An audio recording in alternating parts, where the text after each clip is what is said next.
और हमारे झारखंड जीके में आपका स्वागत है। आइए सर।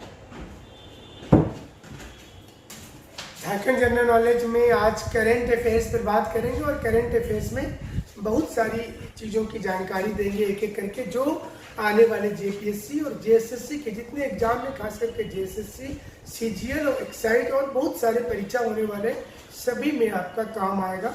और कोशिश करेंगे कि कॉन्सेप्चुअली समझाएं आपको, ताकि आपके करंट अफेयर्स के क्वेश्चन सॉल्व हो। तो चलिए शुरुआत करते हैं आज के शो की। पहला जो क्वेश्चन है वो लेते हैं कि अभी झारखंड में एक फसली खेत जो होता है जिसमें एक फसल किया जाएगा, इसे लेकर एक बैठक हुई थी। तो सबसे पहले तो कि इसका किसने निर्धारण किया कि झारखंड में एक फसल की ही खेत होनी चाहिए और जो है उसको रखा जाए। दूसरा, किस किस डिस्ट्रिक्ट में इसको चलाया जा रहा है, इससे क्या फायदा होगा। तो सबसे पहले आपको जानना है कि ICAR ये एक संस्था है जिसने अभी झारखंड में बैठक किया, Indian council of agriculture research ICAR, और इसने बैठक करके ये किया कि एक फसली धान प्रति भूमि, मतलब होता क्या है कि जैसे धान का खेती किया गया झारखंड में, तो जिसको पैडी कल्टीवेशन बोलते हैं, और इसके बाद वो खेत जो है ना, वो खेत खाली रहता है। तो यहाँ पर जो है खाली खेत जो हो जाता है उसको फिर भरने के लिए, मतलब वो ऐसा किया जाए कि उसमें फिर से नाइट्रोजन और जो चीजें जरूरत है वो मिल जाए। तो वो कैसे किया जाएगा, इसको लेकर के 7 राज्यों का एक स्टडी हुआ है। तो एक क्वेश्चन ये भी आता है कि ICAR ने एक फसल मतलब सिर्फ धान की जिसमें खेती हो और उसके बाद जमीन जो पड़ती रह जाती है, कितने राज्य का अध्ययन किया है, तो 7 राज्य का किया है। इसमें हमारा एक राज्य झारखंड भी है, ठीक है, इसमें एक राज्य झारखंड भी है। और यहाँ पर ये समझना है कि जो 7 राज्य का स्टडी हुआ उसमें एक फसल जो है धान, इसका लगभग 80% धान जो है इन्हीं 7 राज्यों में से होता है। एक फसल के रूप में जाना जाता है, मतलब वहां पर फिर दूसरी खेती नहीं की जाती है, तो एक फसल के रूप में जाना जाता है।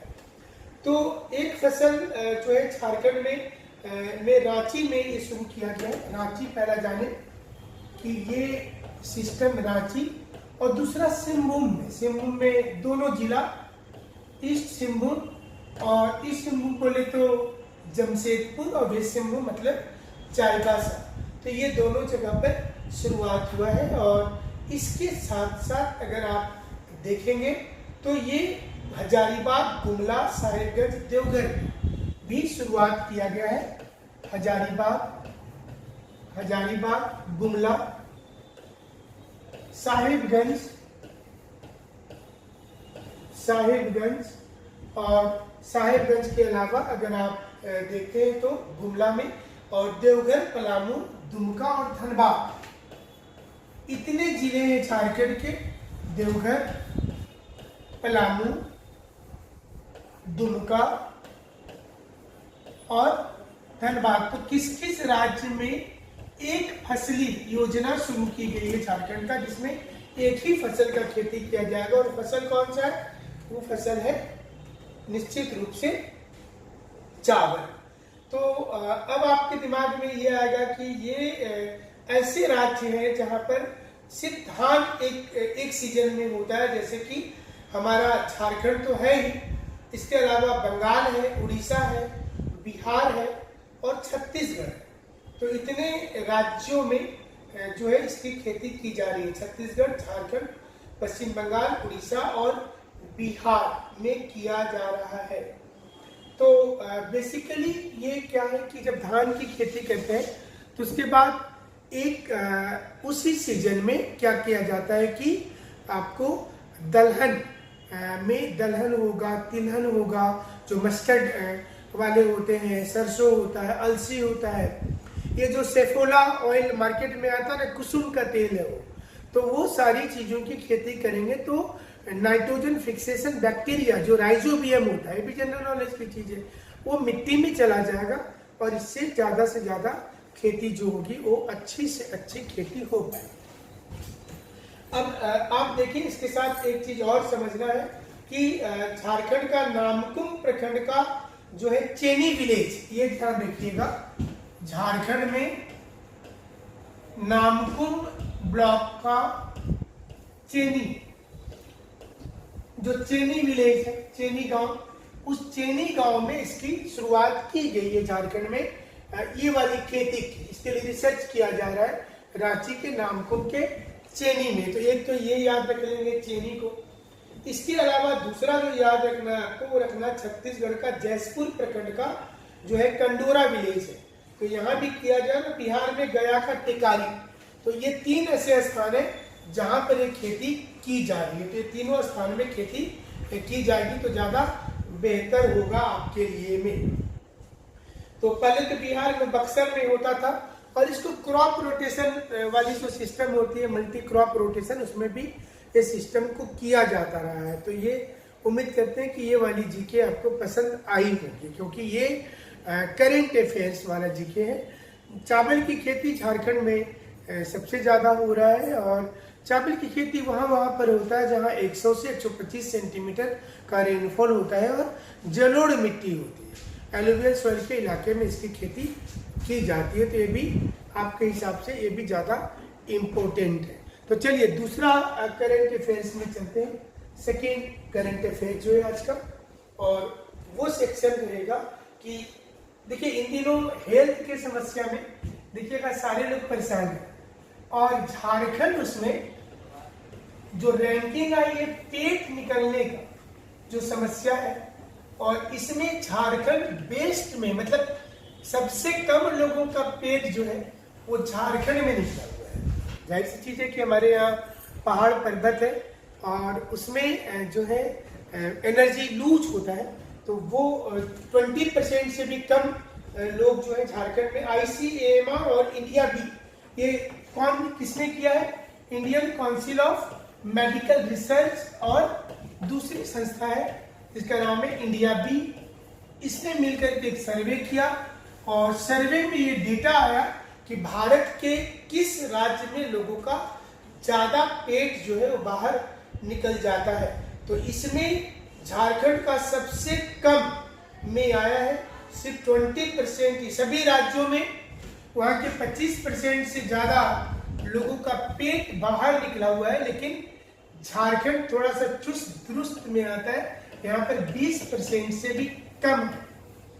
तो ये संस्था डायबिटीज, हाइपरटेंशन, ब्लड प्रेशर जैसी सभी चीजों पर डेटा इकट्ठा करके और इसे प्रकाशित करती है। तो इसमें अगर आप देखेंगे हाइपरटेंशन तो मेघालय का लेस देन 25% है, जबकि देश का एवरेज 36%। तो उसी प्रकार से डायबिटीज जो है, यूपी में डायबिटीज का केस सबसे कम, सिर्फ 5%। उत्तर प्रदेश में डायबिटीज के पेशेंट सबसे कम है। आप समझ जाइए, जहां जहां पर काम करने वाले किसान की संख्या ज्यादा होगा, और वैसे राज्यों में आपको सुविधा मिल रही है डायबिटीज को लेकर के, जो आपने देखा। तो चलिए अगला जो है वो है टपक सिंचाई योजना जांच समिति झारखंड में बनाई गई है। और ये जो ड्रिप इरिगेशन होता है, ड्रिप इरिगेशन, और इसको लेकर के एक कमेटी बनाई गई है, ड्रिप इरिगेशन झारखंड में बेहतर हो। और इसको लेकर के जो कमेटी बनी है उसमें हजारीबाग की एक कमेटी है, और एक एजेंसी को उसमें जांच करने के लिए लाया गया है। और इसके अध्यक्ष जो है ये बनाया गया है SDO को। एजेंसी जो है वो है नेपकॉन।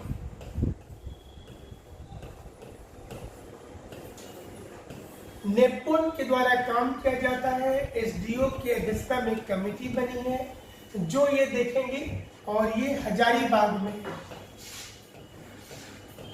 हजारीबाग।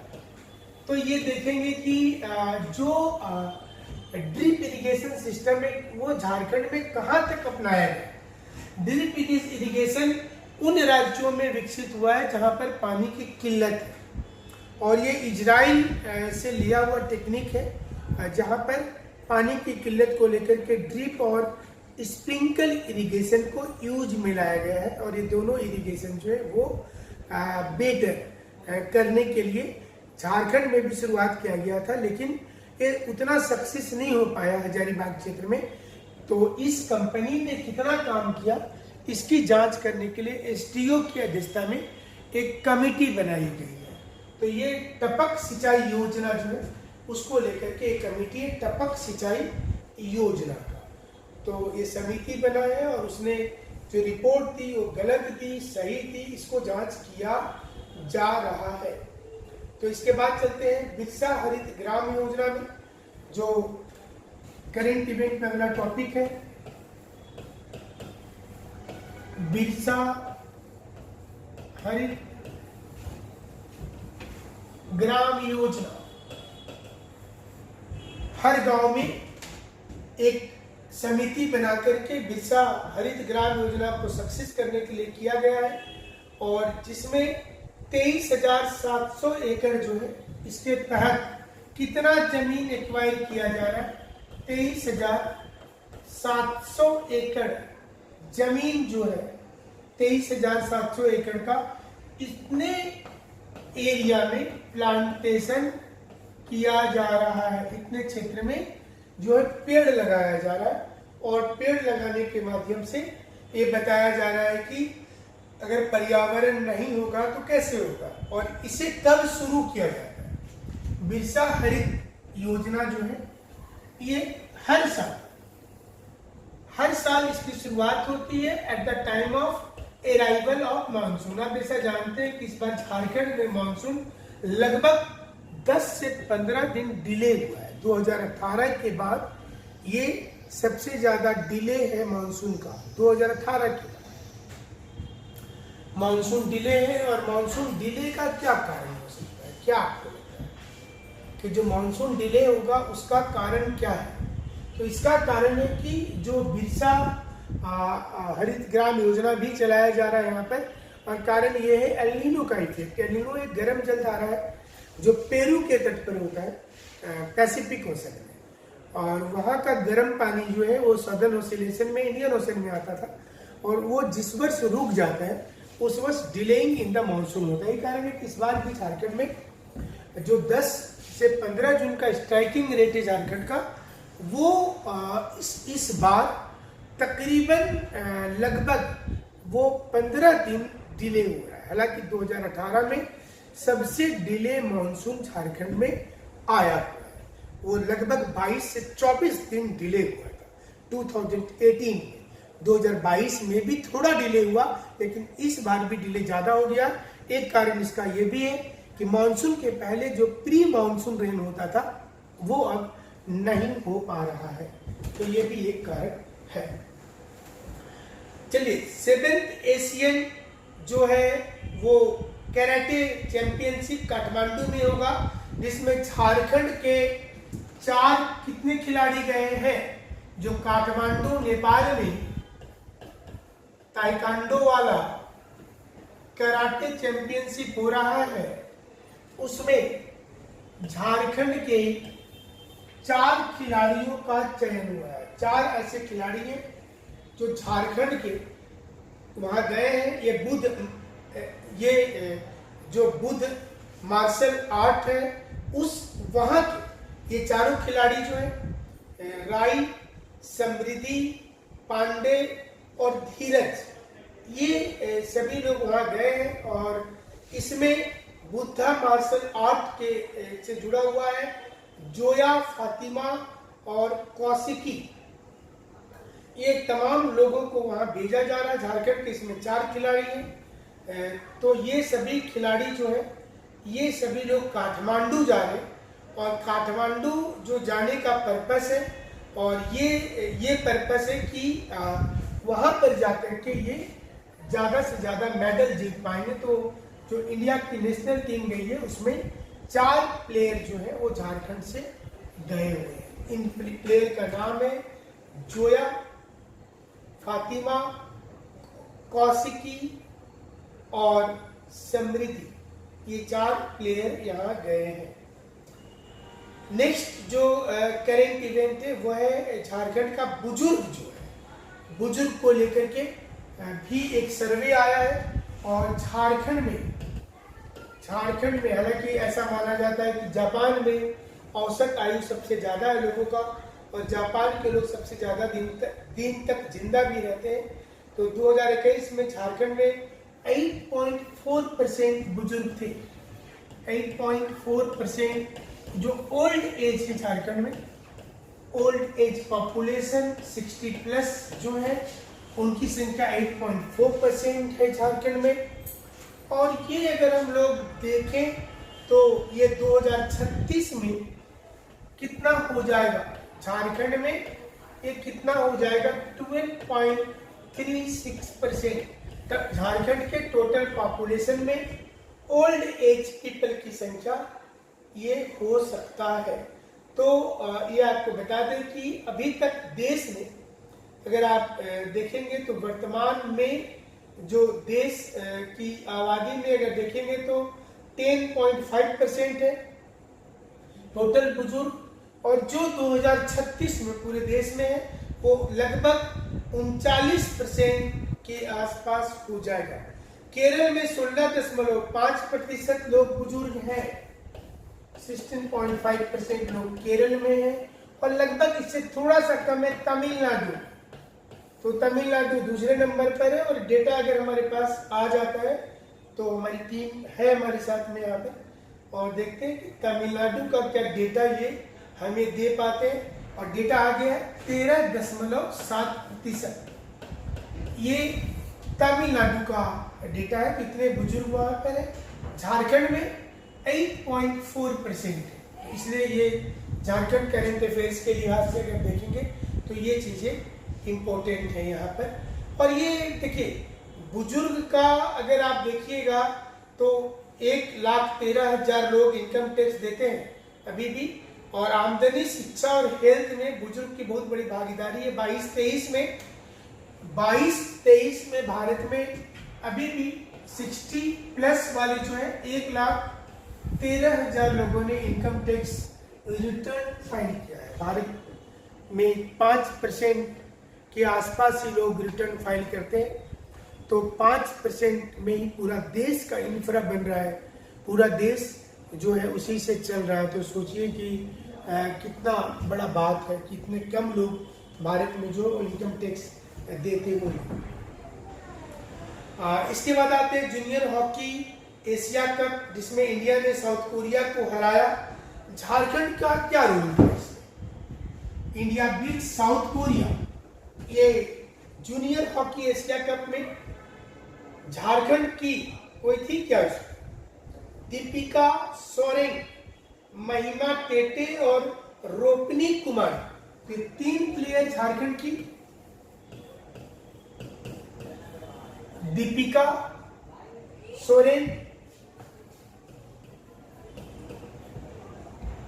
दूसरी जो प्लेयर है, और ये जो सेकेंड प्लेयर है वो है महिमा टेटे।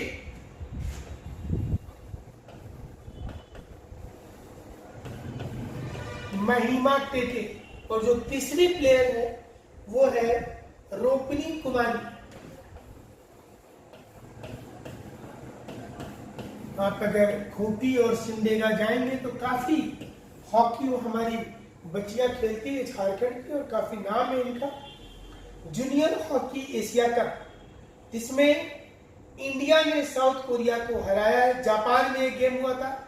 जापान का काका मिघरे, जो काका मिघारा वहां का एक मेट्रो सिटी है, और यहाँ पर जूनियर एशिया कप हॉकी में इंडिया ने साउथ कोरिया को बीट किया, और उसमें हमारे झारखंड की 3 प्लेयर उसमें शामिल थी। तो ये भी काफी बड़ा खबर है करंट इवेंट के लिए। झारखंड राज्य युवा आयोग बना। झारखंड राज्य स्टेट गवर्नमेंट ने बनाया है। Jharkhand state young commission. और जो पहले कांग्रेस के नेता थे राजेंद्र सिंह, अभी तो डेथ कर गए, लेकिन उन्हीं के जो बेटे हैं कुमार गौरव को इसका अध्यक्ष बनाया गया है। तो झारखंड राज्य युवा आयोग के नए अध्यक्ष कौन है?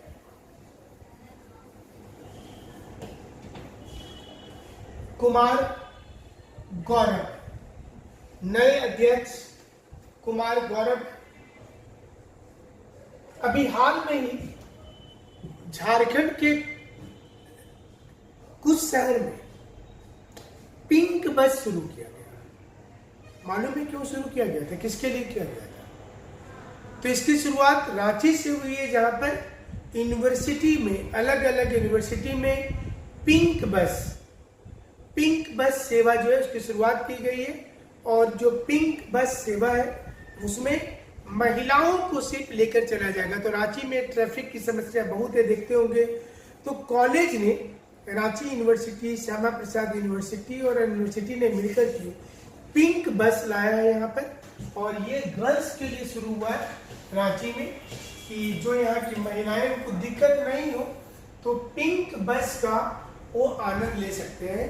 और अलग अलग राज्य में तो महिलाओं के लिए फ्री है, उनका पैसा नहीं लग रहा। देखना होगा झारखंड में क्या सरकार ऐसा लेती है। झारखंड गोधन न्याय योजना। चलिए अगला करंट अफेयर्स कहाँ है? झारखंड गौधन, जो गाय से ही जुड़ा हुआ है, गौधन न्याय योजना। ये हेसक से शुरू किया गया है, हेसक से। और इसके कॉन्सेप्ट क्या रखा गया है? इसमें है कि ये पायलट प्रोजेक्ट के रूप में 5 जिला में है। 5 जिला शुरू में, ये 5 जिला में शुरू किया जा रहा है एज ए पायलट प्रोजेक्ट। इसका मतलब होता है कि चीजों को लेकर के चलना, जो लेकर के चला जा रहा है उसको अंत समय तक लौटाना, तो पायलट प्रोजेक्ट होता है। और इसमें 5 डिस्ट्रिक्ट में शुरू हुआ। गोपालक से लेकर, जो गौ पालक है, मतलब जो लोग गाय पालते हैं, उनसे 2 रुपया प्रति किलो में गोबर सरकार ले लेगी। 2 रुपया पर केजी। ये जो गोबर होता है,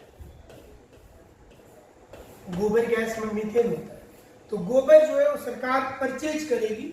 जो गाय पालने वाले लोग हैं, जो संस्था है, उनसे लेगी और उसको बाद में वर्मी कंपोस्ट बनाएगी और किसान को 8 रुपया प्रति किलो में मिल जाएगा। जो खाद होता है ना, इसको मतलब फिर प्रसंस्करण करके, थोड़ा सा उसको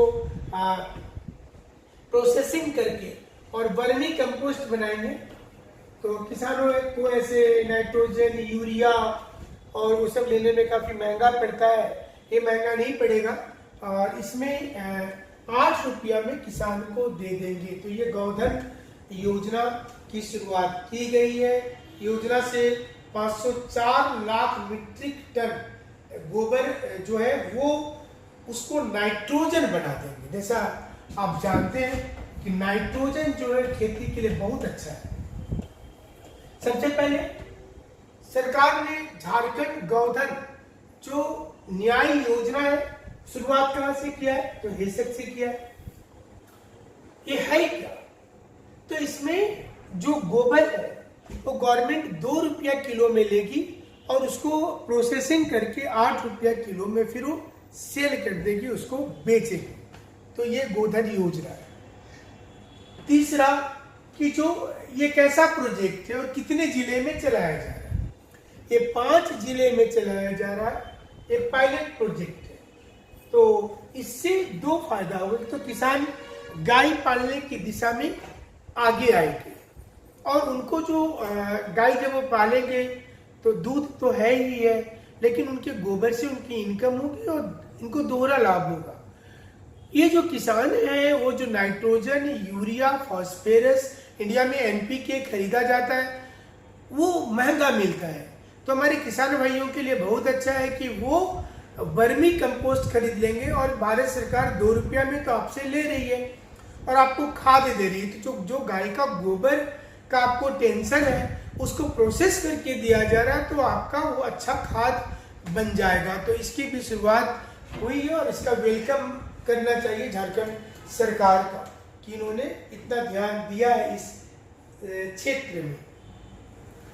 अभी आपने देखा होगा कि वंदे भारत ट्रेन जो है वो झारखंड में आ रही है और इसमें इंजन 6000 हॉर्स पावर का है और झारखंड में इसको दिया गया है और इसके लिए बहुत सारी चीज़ें भी रखा गया है कि 8 डिब्बा इलेक्ट्रिक मीटर से होगा, पावर 12000 हॉर्स का रहेगा इसमें और पेंटो सिस्टम ट्रेन के ऊपर रहेगा, 25000 वोल्ट है।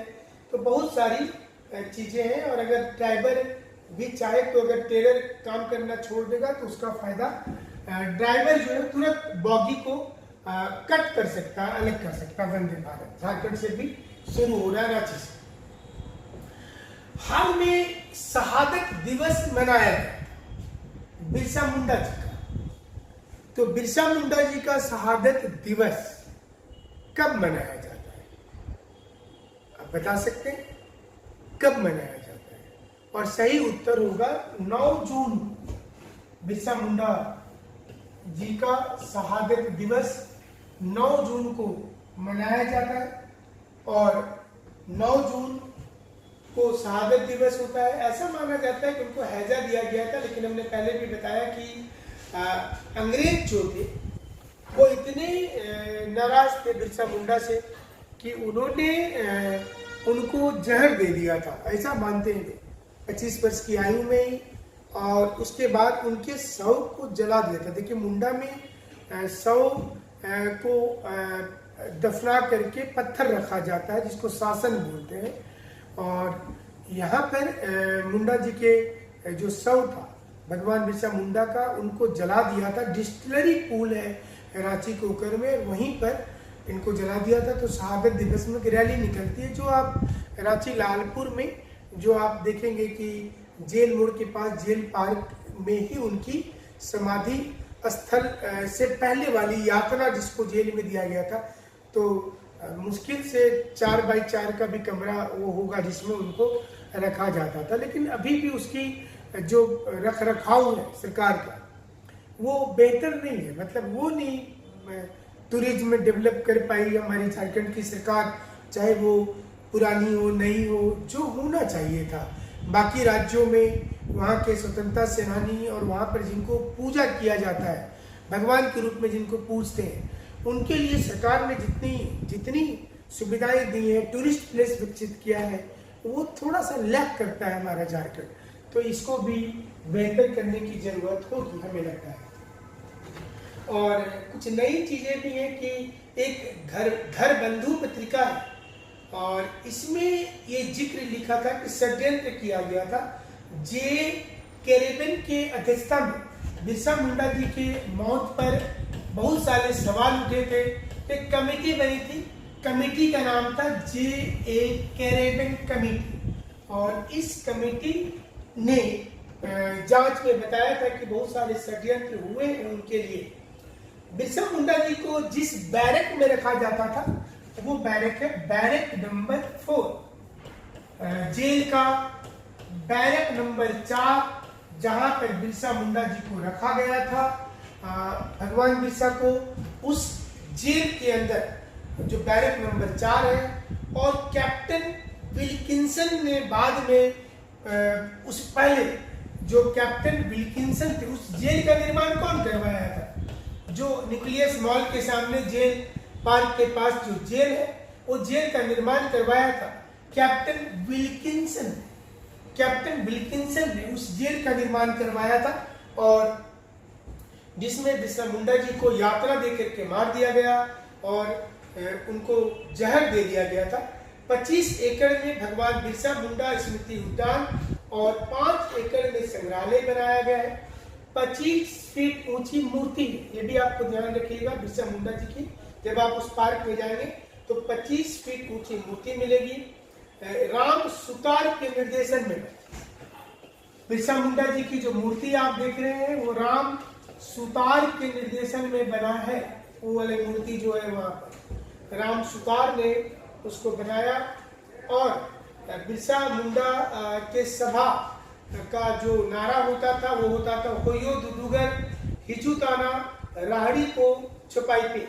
मतलब क्या हुआ कि दुश्मनों द्वारा संकट आने वाला है, दुश्मन संकट देंगे, इसलिए तुम सभी तैयार हो जाओ। दुश्मन संकट देंगे, तुम सभी तैयार हो जाओ संघर्ष को, डरना मत, भागना मत। और ये बिरसा मुंडा के हर एक सभा में होयो दुदुगार हिजुताना राहड़ी को छुपायपे, ये हर उनके सम्मेलन में होता था। बिरसा मुंडा, कानू मुंडा, कैंडी मुंडा, गया मुंडा और माकी मुंडा, ये इनके भाई थे और इनकी जो कुर्बानी है ये सबको को पता है कि 1908 में जो CNT एक्ट लाया गया, 1949 में SPT एक्ट आया, विल्किंसन रूल आया, बिरसा मुंडा के बलिदान के चलते हुआ था। और हालांकि बिरसा मुंडा के जो गांव है उलीहाटू खूंटी के पास, उसे बेहतर बनाया गया है और बहुत अभी भी उनके वंशज की स्थिति अच्छी नहीं है। और ये दुर्भाग्य हमारे झारखंड का कि यहाँ के आदिवासी समुदाय जिनकी पूजा करते हैं, पूरा विश्व जिनका पूजा करता है, आज भी वो समुदाय के लोग नौकरी के लिए तरस रहे हैं। सरकार के नियम देखिए, आज भी गवर्नमेंट अलग अलग पॉलिसी पर लगी हुई है, लेकिन सच क्या है, झारखंड के कितने प्रतिशत आदिवासी भाई बहनों को नौकरी मिली है? अगर आप डेटा देखिएगा तो आश्चर्यजनक रूप से बोलिएगा कि ये राज्य क्या वास्तव में झारखंडियों का है? क्या यहाँ के मुंडा, संथाली, बेदिया, माल पहाड़िया, सौलिया पहाड़िया, उराव, हो, खड़िया, असुर जैसे 32 आदिम जनजाति, क्या 32 जनजाति और इसके साथ में एक्सट्रीम जो जनजाति हैं, क्या उनको अधिकार मिल पाया? प्रोटोस्टोलाइट है यहाँ के ज्यादा लोग और कॉकेसॉइड जो है पंजाब हरियाणा वाले उस साइड के, लेकिन यहाँ पर प्रोटोस्टोलाइट के ज्यादा लोग हैं झारखंड में, प्रोटोस्टोलाइट वेराइटी के। तो ये भी करंट इवेंट आपको जरूर से अच्छा लगा होगा, आप समझते हैं। तो चलिए अब चलते हैं पाकुड़। और पाकुड़ में करंट इवेंट में पाकुड़, बहुत लोग कॉल करते हैं मैं पाकुड़ से, तो कभी पाकुड़ आने का मौका मिलेगा तो आप लोगों से जरूर मिलेंगे सारे लोगों के साथ में। यहाँ पर अटल पेंशन योजना का खाता खोलने में देश में अव्वल है। देखिए हमारा झारखंड को लोग ना जाने किस दृष्टिकोण से कभी कभी कुछ बोल देते हैं। अब आप बताइए, अटल पेंशन योजना, अटल पेंशन योजना जो है, इसमें जो खाता खोला जा रहा है, इसके लिए पूरे देश में एक नंबर पर कौन आया? एक नंबर पर आया पाकुड़। यानी कि जो योजना है 62,471 62471 लोगों ने अकाउंट खोला पेंशन वाला योजना के लिए। और इससे पता चलता है कि केंद्रीय सरकार की योजना को धरातल पर हमारे जो अधिकारी हैं वो निश्चित रूप से लागू कर रहे हैं, इसका लाभ उनको मिल रहा होगा और दिख भी रहा है। 62,471 लोगों ने अपना खाता खुलवाया है। तो और भी करंट इवेंट ले लेते हैं। 7 स्कूल का पुराना नाम रहेगा, करंट इवेंट में आ गया है। देखिए कि बहुत सारे स्कूल का नाम बदला गया। यहाँ जिसमें राम लिखा हुआ था, राम रुद्र, तो वो स्कूल रहेगा। हाई स्कूल बोकारो में था, वो भी रहेगा। हिंदू हाई स्कूल था, ये नाडिया लोअर दग्गा में, इसका नाम बदला गया था बीच में। और इसको अब इस सारे में CM स्कूल ऑफ एक्सेलेंस भी लिखा रहेगा, मतलब बीच में इनका नाम हटाया गया था, CM स्कूल ऑफ एक्सेलेंस।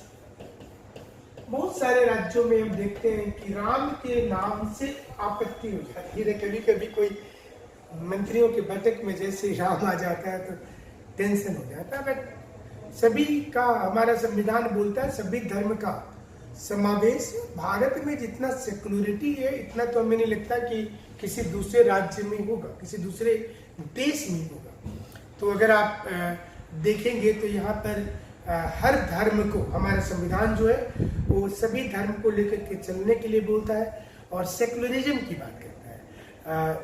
कुछ ऐसे पत्रकार हैं जो किसी खास धर्म के लिए बहुत ज़्यादा आवाज़ उठाकर बीजेपी को भी मौका देते हैं कि वो भी किसी एक समुदाय के लिए सोचे, और ऐसे पत्रकार के चलते सारे धर्म कटघरे में खड़ा हो जाते हैं।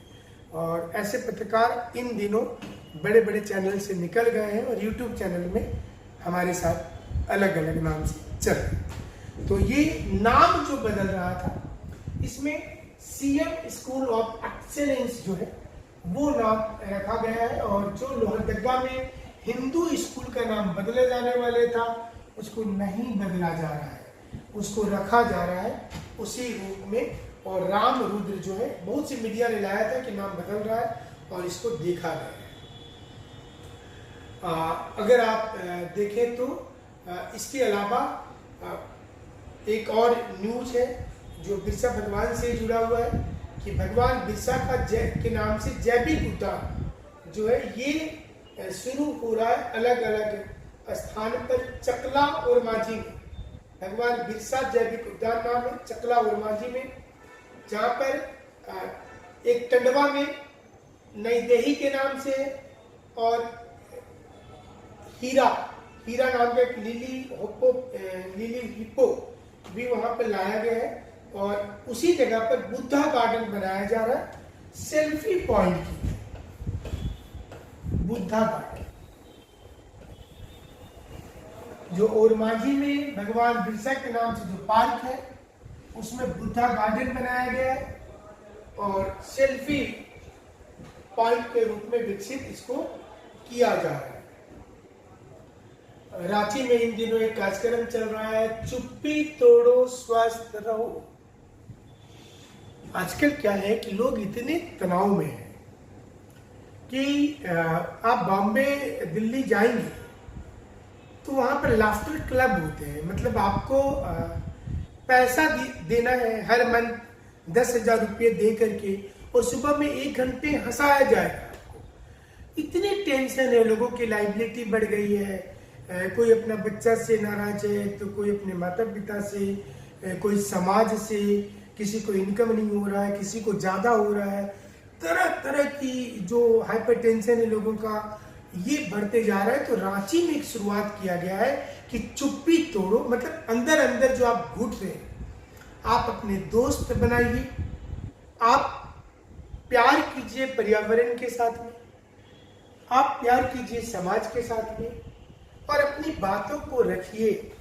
आप जितना एंजॉय करेंगे लाइफ को, आप उतने तनावग्रस्त से हट जाएंगे, और ये चीज होगा तो बीमारी आपसे दूर चली जाएगी। जो आप आज के दिनों में देखते हैं, जो हम डेटा आपको बता रहे थे पिछले क्वेश्चन में कि डायबिटीज 36% भारतीयों को है, हाइपरटेंशन 40% भारतीयों को है, ब्लड प्रेशर का प्रॉब्लम कितने लोगों को ये दिक्कत हो चुका है। तो ये तमाम जो चीजें हैं ये इम्पोर्टेंट है, ठीक है।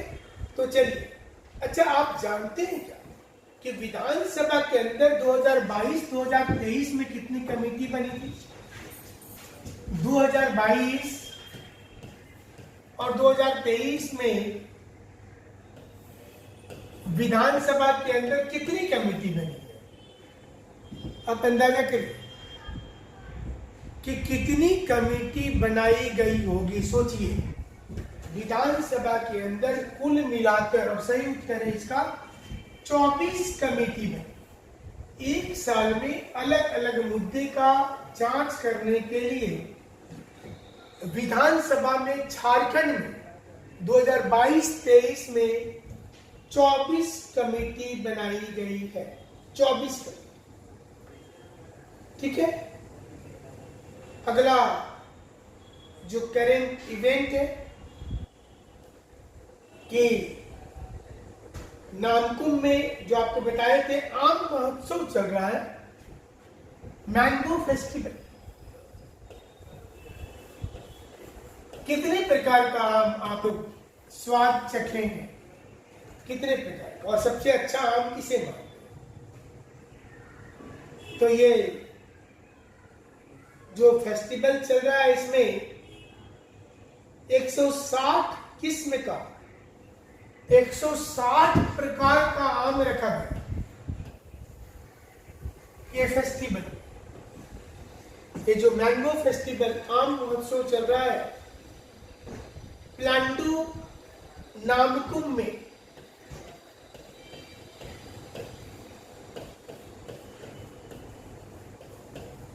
और जो दक्षिण भारत वाले आम हैं, 2-3 का नाम हम भी जानते हैं, अल्फांसो, नीलम, ये सारे तो काफी कॉस्टली आम है, दर्जन के हिसाब से बिकते हैं। तो आप सोचिए कि ये सारे जो आम है ये आम महोत्सव में आए हैं, लेकिन भारत आम के दृष्टिकोण से देखेंगे तो वर्ल्ड का 55% आम भारत में होता है।